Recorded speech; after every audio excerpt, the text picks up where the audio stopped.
times when you get up early and you work hard, those times when you stay up late and you work hard, those times when you don't feel like working, you're too tired, you don't want to push yourself, but you do it anyway. That is actually the dream. La saison régulière est terminée. Maintenant, on passe aux playoffs de Airball League. Et je suis toujours accompagné de ma main, Doug. Comment ça va? Salut Pete, ça va? Très heureux de te retrouver. On est là pour la preview des playoffs. On a fait notre bracket, on va encore se planter, et on est là pour ça. Exactement. Installez-vous, prenez-vous une petite binouse, un peu de pâté, un peu de saucisson, un peu de chips, et puis régalez-vous et restez avec nous parce que là, on va s'attaquer au dur, au très très dur, au très terrifiant playoff de Airball League. On fait table rase du passé. La saison régulière, ça vaut plus rien. Et tout peut se passer maintenant. Ouais, c'est le moment charnière. On va voir que ça va s'agiter énormément dans les rosters et on verra lequel va tirer les marrons du feu. Très bien. Eh bien, on va attaquer sans plus attendre par le premier match-up de ces playoffs. C'est le seed numéro 1 contre le seed numéro 8. Normalement, le match-up le plus déséquilibré sur le papier, mais on va voir si c'est vraiment le cas. Seed numéro 1, Alabama Inbreds, premier de conférence sud, et huitième et dernier qualifié, les Chicago Bulls, cinquième de conférence nord. Doug, qu'est-ce que tu peux nous dire sur ce match-up? Que c'est évidemment un match-up très déséquilibré. Euh, j'ai, je vois un match-up à sens unique. Je vois une série qui sera pas très accrochée. Pourtant, on voit que les Inbreds arrivent en playoff à un peu diminuer. Ça a été un peu le cas tout au long de la saison, mais ils ont quand même réussi à gagner énormément sur la saison. Donc, même avec ces petites absences, je pense que ça passera quand même. Ça sera peut-être un peu plus accroché, mais sur la série au global, ça sera assez one-sided, comme on dit chez nos amis les Américains. Donc, ouais, j'ai un peu de mal à voir les Chicago Bulls rivaliser. Ouais, alors c'est vrai que bon, sur le papier, effectivement, les Inbreds, ils sont grands favoris. Moi, j'aurais été un petit peu plus mitigé que toi, Doug, par rapport à la fin de saison, parce que les Inbreds étant qualifiés depuis assez longtemps, ils ont pu peut-être se reposer un peu sur leur laurier et voilà, se dire que la saison est faite, mais voilà, il faut remettre en route la machine au moment des playoffs et c'est jamais simple.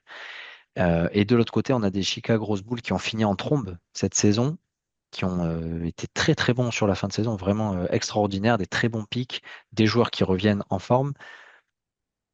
Donc voilà, moi je partais du principe que cette équipe, elle pouvait quand même créer une petite surprise. Je m'attends pas à ce qu'ils puissent éliminer les Inbreds, mais enfin, je pensais qu'ils étaient capables de leur tenir la dragée haute. Mais ça, c'était avant le feuilleton Giannis. Aujourd'hui, Giannis, on ne sait pas trop s'il va rejouer pour les Milwaukee Bucks. Et s'il rejoue, est-ce que vraiment il aura la tête à empiler des stats? Je suis pas sûr. Et si on associe Giannis et Embiid, ben c'est pas l'assurance tout risque quand même. Ouais, c'est vrai qu'il y a ça, il y a les stars qui sont mis au repos ou qui sont shut down complètement.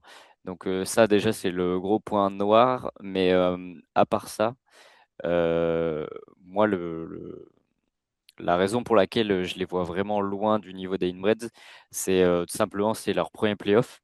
Et on sait qu'en playoff, le rythme est assez intense, les rotations dans les rosters s'accélèrent. Et en fait, je vois pas le, le management des grosses boules les prendre en main. Et, Nice. et en fait, je pense il y a des choix qui sont assez douteux dans leur roster.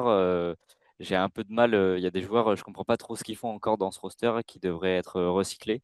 Et je pense que le fait que les playoffs, ça soit assez intense, leur vitesse d'adaptation va pas justement, ils vont avoir du mal à s'adapter avec les playoffs. Et je pense qu'ils vont être pris de court. Ouais, je suis quand même d'accord avec toi sur malgré toute la bonne volonté du monde, la première fois qu'on joue les playoffs, c'est quand même un autre monde que la saison régulière. Donc, effectivement, les Imbres devraient passer sans trop de difficultés ce premier obstacle. Euh, on enchaîne ou tu as quelque chose à dire sur ce match-up? Moi, est-ce que en série, est-ce que tu mettrais au meilleur des 7? Ah, moi, je mettrais un 4-1 quand même pour les Imbres. Je pense que les Chicago Bulls, ils vont se défendre malgré tout. Bah, j'ai mis 4-1 aussi, mais en tout cas, j'ai plus peur que ce soit proche du 4-0 plutôt que du 4-2, quoi. Ah, c'est possible, c'est possible. On enchaîne Doug avec un autre match-up qui sera du coup enfin, le vainqueur de ce premier match-up rencontrera le vainqueur du deuxième match-up. Et cette fois, on a une affiche 100% conférence Nord, puisque ce sont les New Jersey Wise Guys, seed numéro 4, deuxième de conférence Nord, contre les Toronto Raptors, seed numéro 5, troisième de conférence Nord. Ouais, Plus équilibré sur le papier, non? ouais, pour moi, c'est le match-up le plus indécis de ce premier tour de playoff. Et on voit que les dynamiques sont un peu différentes des deux côtés.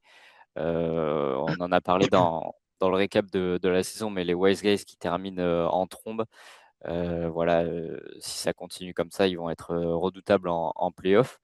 Et de l'autre côté, les Raptors, on en a vu qui ont perdu Jokic sur la deuxième partie de saison, mais qui revient. Donc au final, les forces s'équilibrent. Donc ça va être très très compliqué à pronostiquer. Et pour moi, je vois un match-up qui va jusqu'au Game 7. Je crois qu'on est à peu près d'accord sur le papier. Effectivement, la dynamique est pas du tout la même. Donc, on a un gros avantage côté Wise Guys sur la dynamique. On a peut-être un avantage côté Wise Guys sur la profondeur de l'effectif. Mais par contre, les top joueurs, gros avantage côté Raptors, avec le retour de Jokic, bien sûr. S'il n'est pas là, je pense qu'il n'y a pas de match, mais il sera là. Et les Nuggets ont un très bon calendrier. Donc, il risque de jouer assez souvent, notre ami Nikola Jokic. Et ensuite, à côté, on a du Randle et du Donovan Mitchell qui ont un rendement extraordinaire, stratosphérique même. Donc, ça va se jouer peut-être à la free agency. Qu'est-ce que t'en penses? Qu'est-ce qui va faire basculer le match selon toi? Ouais, je pense qu'à la free agency, ça va être déterminant, c'est sûr, surtout sur 2 semaines de match-up. Après, je revenais sur un point. C'est vrai que si on prend le résultat au global, sur la saison régulière, j'aurais tendance à mettre, euh, à mettre les Raptors, mais sur le, sur la fin de saison, sur les tendances de fin de saison, je donne un petit avantage aux Wise Guys. Et je crois que je vais rester sur cet avantage-là. Et pour moi, je pense que les Wise Guys vont prendre cette série. Et comme je l'ai dit, ça se prendra en 7 matchs. Un petit 4-3. Un petit 4-3, ben écoute, c'est tout ce qu'on peut leur souhaiter. En tout cas, c'est une série qui, à mon avis, va avoir son lot de surprises et je serais pas surpris que ça se joue dans les derniers jours. Voilà, sur ce match-up, et effectivement, petit léger avantage Wise Guys, mais très léger. Et on sait qu'en Airball League, ça peut aller très vite. Donc voilà, à voir. Mais en tout cas, c'est sans doute le match-up à regarder cette semaine, enfin ces deux semaines et demie, 3 semaines. On va enchaîner. On passe dans l'autre moitié de tableau et cette fois, on part sur une confrontation 100% South Division, la South League. Nous avons en site numéro 3 les Albuquerque Poyos, deuxième de saison de conférence sud, et site numéro 6 les Kansas Butchers, troisième de division sud. Qu'en penses-tu, mon très cher Doug? Alors déjà, c'est pas du tout le match-up que j'envisageais, vu que les Butchers sont qualifiés sur le dernier match-up et ont directement pris le seed 6, alors qu'on les voyait prendre le seed 7 ou 8. Donc c'est une surprise d'aller voir aussi haut. Néanmoins, au vu de la saison de leur adversaire, ça va être assez compliqué pour eux. Euh, pour moi, les Poyos font une très bonne deuxième partie de saison. Ils ont un peu stagné sur la fin de la saison, je trouve. Il y a quelques joueurs qui ont été mis au repos. Donc c'est peut-être là le petit coup, la petite brèche où pourraient s'engouffrer les Butchers. Mais je pense qu'au global, en plus sur une série qui dure 2 semaines et 15 jours, enfin 15 jours en tout, ça sera. Je pense qu'à la longue, les Poyos vont faire craquer les Butchers et malheureusement, j'ai du mal à avoir une série longue là-dessus. Ouais, alors c'est vrai que on a des grosses différences. On va dire, pour moi, les Poyos, c'est vraiment l'effectif très homogène. Tous les joueurs sont capables de scorer, ça se blesse pas beaucoup, tout le monde est là et il n'y a pas beaucoup de surprises. Mais c'est au rendez-vous. Et sur ça, je pense que ton équipe, elle a été épargnée énormément par les blessures. Je regardais un peu ton roster. C'est Garland aujourd'hui qui est un peu sur la touche, mais derrière, bah, tout le monde a l'air d'être au rendez-vous. Booker est revenu, ça c'est très important. Et de l'autre côté, bah, les Butchers, pour moi, c'est l'inverse. C'est-à-dire, il y a un 5 majeur qui est détonnant, qui vraiment va très très haut. Mais les fonds de tiroir de l'équipe, les derniers là, les derniers du roster, ils tirent un peu la langue et je ne sais pas s'ils seront au rendez-vous. Grosses interrogations. On a Shea qui est blessé pour commencer ce match-up, donc il va très probablement manquer jusqu'au All-Star Game, au All-Star Weekend, mais peut-être même un peu après. Donc, et est-ce que même en revenant, il va jouer tous les matchs? C'est une grosse interrogation de mon côté. Et puis on a Keyonte George qui commence à être impacté par les rotations bizarroïdes du Jazz. Et on sait c'était peut-être le meilleur pick hein, qu'ont fait les Butchers cette saison. Donc sans ces joueurs-là, j'ai peur que ce soit difficile de tenir la cadence. Et moi, je viserais un 4-2 pour les Poyos. Voilà.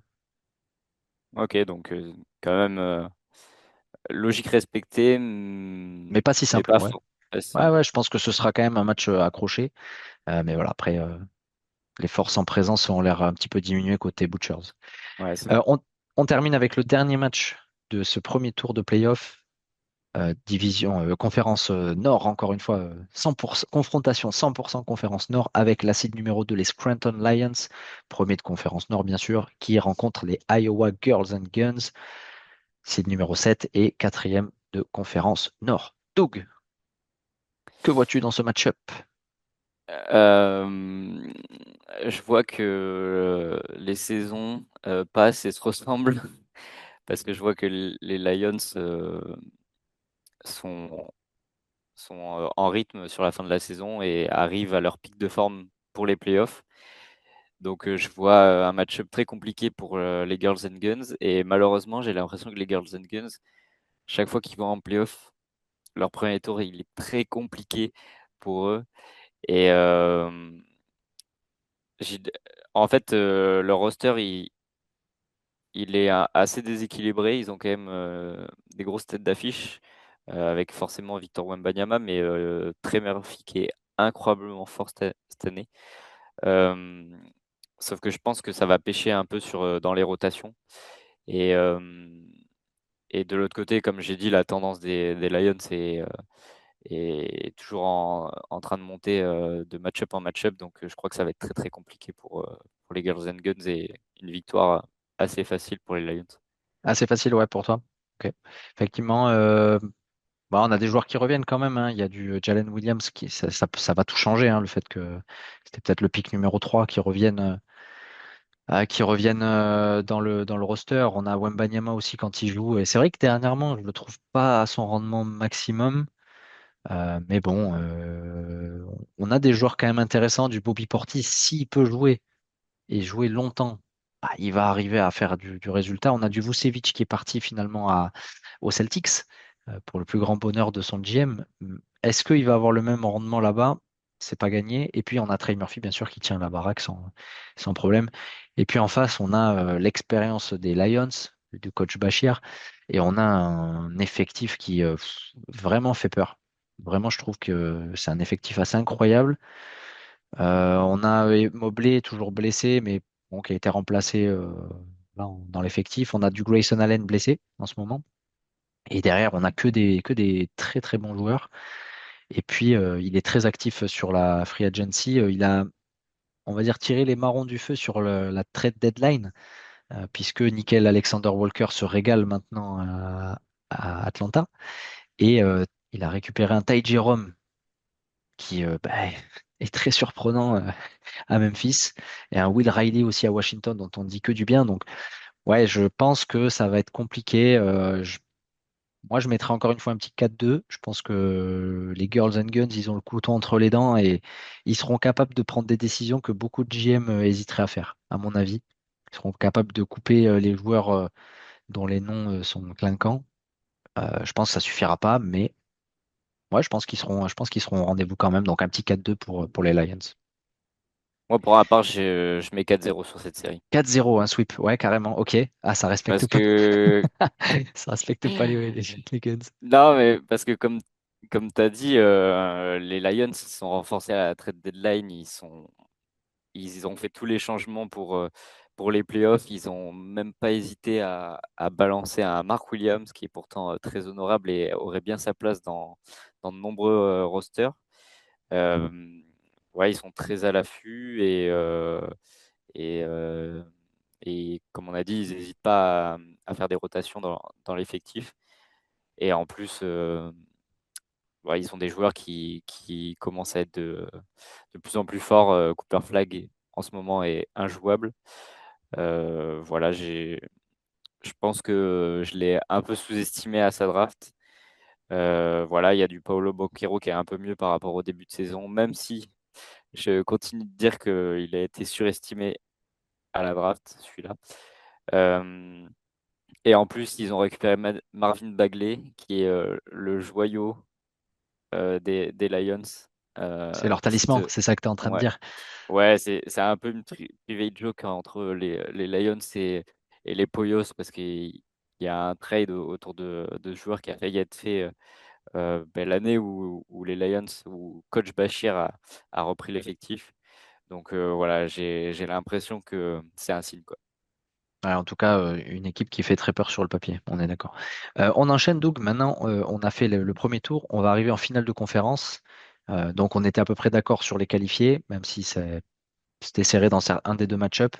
Alabama Inbreds versus New Jersey Wise Guys pour la première finale de conférence. Qu'est-ce que tu vois sur cette finale hypothétique? Je vois encore une série très serrée. Et encore une fois, les Wise Guys vont, euh, vont être dans une série longue, vu que j'avais vu un 4-3 au tour précédent. Là, cette fois, c'est contre les Inbreds. Et donc, difficile à dire qui va sortir vainqueur de cette finale de conférence. En tout cas, je vois une série longue et la raison pour laquelle je verrai la série longue, c'est déjà que les Inbreds, ils sont solides, même avec des joueurs absents, ils sont toujours là. Et de l'autre côté, les Wise Guys, ils ont une forme du moment qui est phénoménale. Donc, je pense que ça va être très accroché. Euh, J'en doute pas que coach Baptiste va être à fond sur la free agency pour pouvoir faire les rotations qu'il faut. Donc ça va vraiment se jouer dans les détails. Et à ce jeu-là, j'ai encore du mal à savoir qui va passer. Ouais, c'est vrai que sur le papier aussi, hein, c'est deux très beaux effectifs.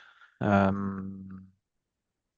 Il y a quand même des questions sur le fait que certains joueurs comme Doncic et Johnson pourraient rater quelques matchs en fin de saison. Peut se poser ces questions-là. En tout cas, je trouve qu'il a déjà quand même switché sur la silly season avec des recrutements de J.J. Jackson, de Jaden Ivey. Ça, c'est des très bons picks. Dylan Cardwell aussi, pas mal. J'aime beaucoup. Euh, c'est difficile hein, de donner un vainqueur. Je pense qu'on risque d'être pas très loin d'un 4-3. Le cœur penche pour les Wise Guys, bien sûr, mais quand même, je me fais une réflexion, c'est que les Wise Guys, ils auront eu à jouer un match-up très compliqué avant, et je pense que ils risquent d'être affaiblis par ce match-up-là. C'est-à-dire que peut-être qu'il y aura besoin de couper des joueurs qui seraient importants pour maximiser le nombre de pics, enfin le nombre de matchs joués.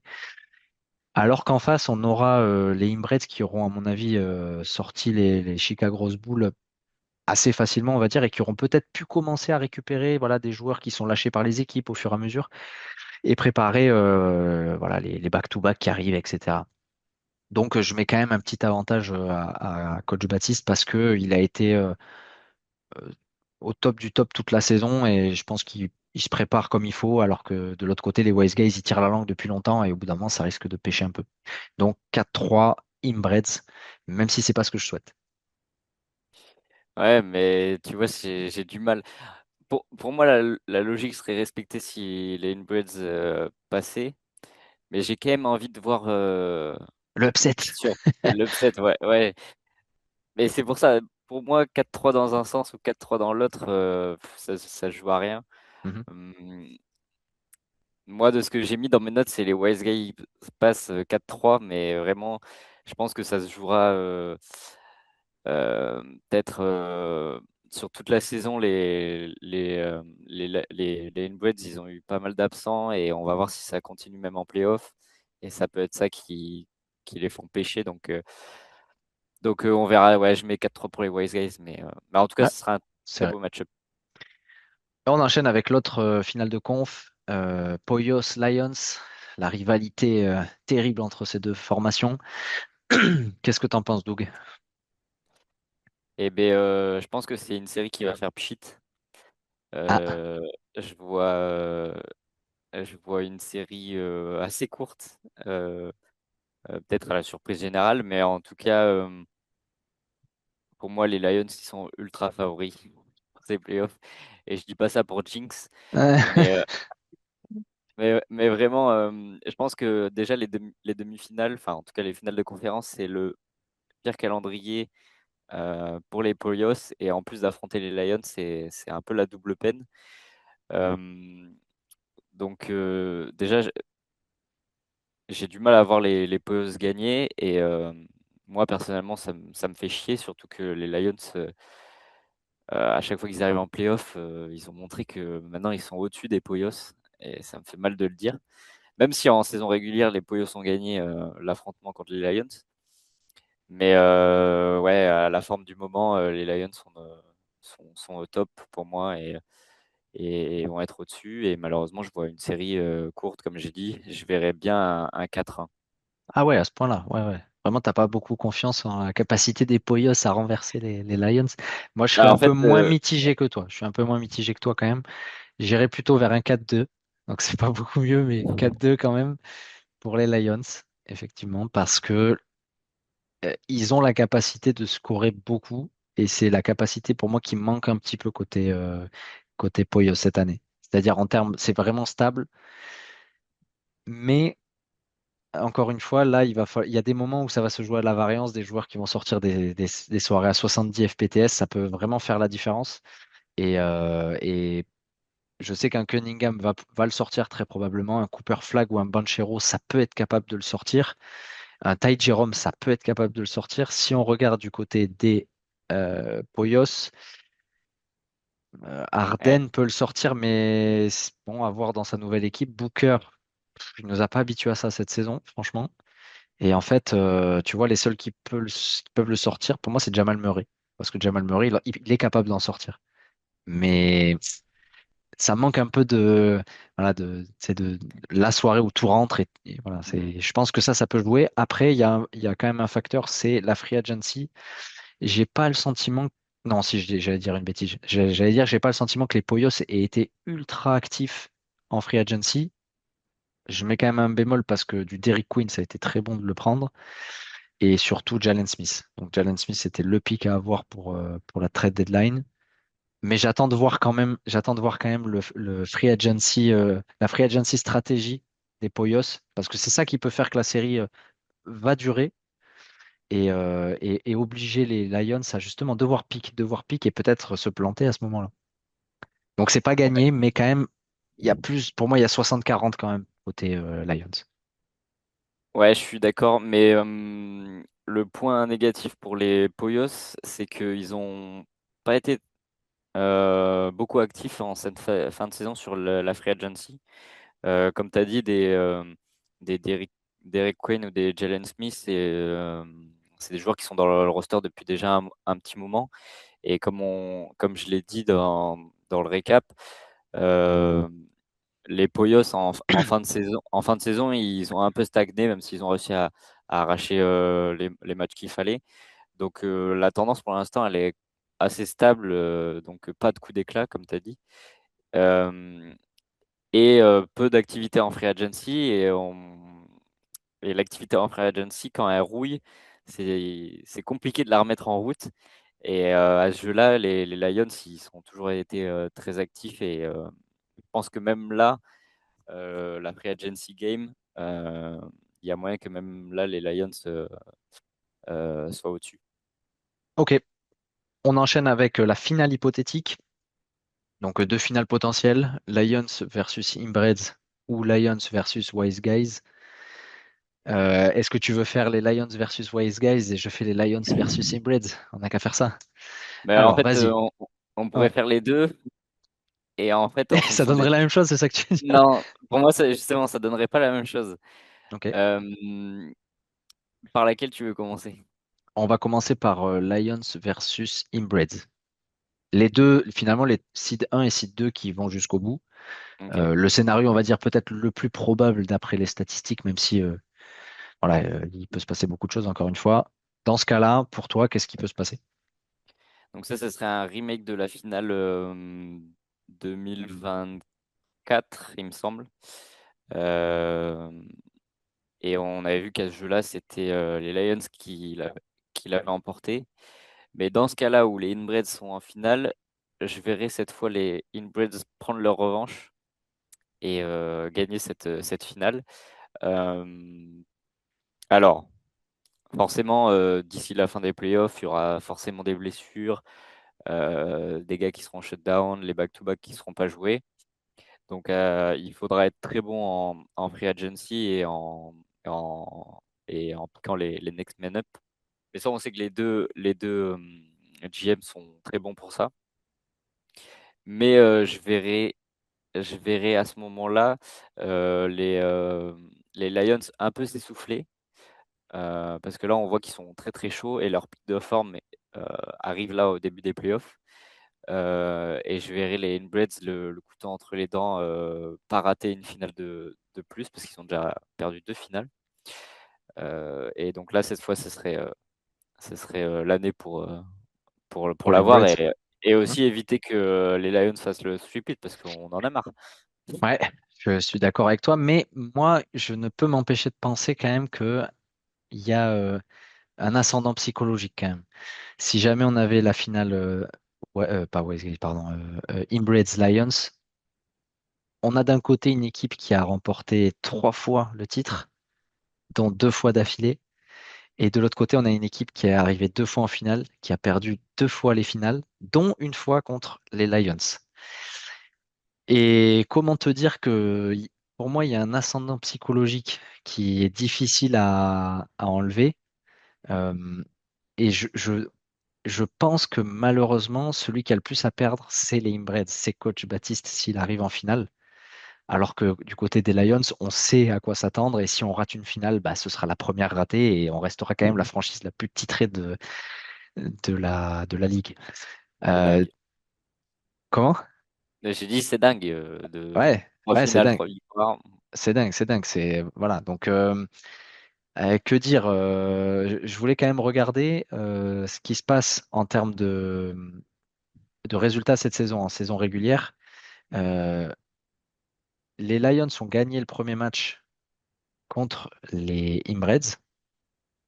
Ouais, il y en a eu qu'un vu que Et il y en c'est a eu qu'un, ouais, il y en a eu qu'un. Bon, voilà. Il y en a eu qu'un et ça s'est joué à 813 pour les Lions et 760 contre les Inbreds. Donc, tu vois, il y a vraiment un ascendant psychologique déjà en saison régulière. Donc, pour toutes ces raisons, moi, je vois un 4-2. Je vois un 4-2 pour les Lions parce que je pense même qu'il va réussir à tellement prendre l'ascendant psychologique que Baptiste, il va lâcher. Il va lâcher pendant à la fin de la première semaine à peu près, il va voir qu'il est trop loin et il va se dire, eh ben tant pis, on est reparti comme en 40 et je termine encore deuxième, ça me saoule et basta. et, et pick Voilà. 12 l'année prochaine. Et pick 12 l'année prochaine. Donc voilà, donc pour moi, ce sera plutôt un 4-2 Lions. Ouais, Maintenant. Ah, pardon, vas-y. Ouais. moi du coup j'avais mis 4-2 inbreds, 4-2, 4-3, mais ouais. Et ouais, c'est intéressant. Ça va être donc ça veut dire qu'on c'est indécis sur cette finale-là et que ça va être très accroché. C'est très indécis. Et dans l'optique où c'est Wise Guys versus Lions, quelle serait ton analyse, Doug? Moi, comme je t'ai dit, je verrai pas le même vainqueur en fonction des affrontements. Donc moi sur cette finale, je verrai les Lions aller au bout. Euh, et malheureusement prendre le large dans le nombre de Ah trophées oui. Ouais. en airball. Ouais, je verrai un 4-2 et cette fois à la faveur des Lions. Ouais, je comprends. Moi, si jamais ça arrivait dans ce scénario-là, je miserais sur les Wise Guys en étant absolument pas impartial. Mais ce serait très compliqué. Ce serait très compliqué. Les Lions, pour moi, sont très très chauds. Je pense que cette année, qu'est-ce qui s'est passé? Si on regarde les Wise Guys, il y a une défaite, ouais, une grosse défaite contre les Lions lors du premier match. Mais il y avait beaucoup de blessés côté Wise Guys. Et puis on a eu une branlée des Wise Guys, enfin qui ont mis la branlée aux Lions au match retour, mais les deux étant qualifiés, les Lions n'ont pas joué à fond ce match-up. Donc, que dire? Que dire? Pour moi, c'est du 50-50 parce qu'on a les deux franchises les plus titrées. Et en finale, ça me ferait mal de me dire que les Lions sont toujours 100% de victoire et que les Wise Guys ont maintenant deux défaites en finale. Ce serait très difficile à Terrible. digérer. Donc, je dirais un 4-3 pour les Wise Guys, même si je pense pas qu'ils iront au bout. Si ils doivent aller en finale, ils n'iront pas pour rien. Voilà, Mhm. c'était tout ce que Euh, j'avais à dire à propos de ça. Après, c'est sûr que le roster des Wise Guys est très solide, hein. On voit sur la fin de saison, il y a du Leonard, du Edwards qui sont très chauds et en plus un petit Isaiah Collier. Donc si Keontae George se fait un peu shutdown, ça c'est un très très bon next man up. Voilà, il faut espérer que des Zion ou des Leonard ratent pas trop de matchs, mais ouais, en tout cas, il y a de quoi avoir une belle finale si c'est cet affrontement-là. Voilà, en tout cas, il va se passer beaucoup de choses d'ici là et sans doute dès le premier match-up, nos prévisions seront ajetées à la poubelle. En tout cas, je te remercie, Doug, pour tes analyses toujours aussi fines. Dites-nous dans les commentaires ce que vous envisagez pour ce board, enfin ce Ouais, bracket, ce on playoff veut vos bracket. brackets dans les commentaires. Voilà, dites-nous si vous voyez une franchise plutôt qu'une autre aller jusqu'au bout et pourquoi. Et puis nous, on se donnera rendez-vous pour débriefer ces playoffs. Peut-être qu'on fera des débriefs pendant les playoffs, on verra. On verra en fonction du temps qu'on a. Et Doug, je te laisse encore une fois le mot de la fin pour tous nos auditeurs. Bah, je dirais fuck les Lions et allez les Poyos. Et bien voilà, sur ces belles paroles, on vous dit à très bientôt. Allez, ciao. Ciao.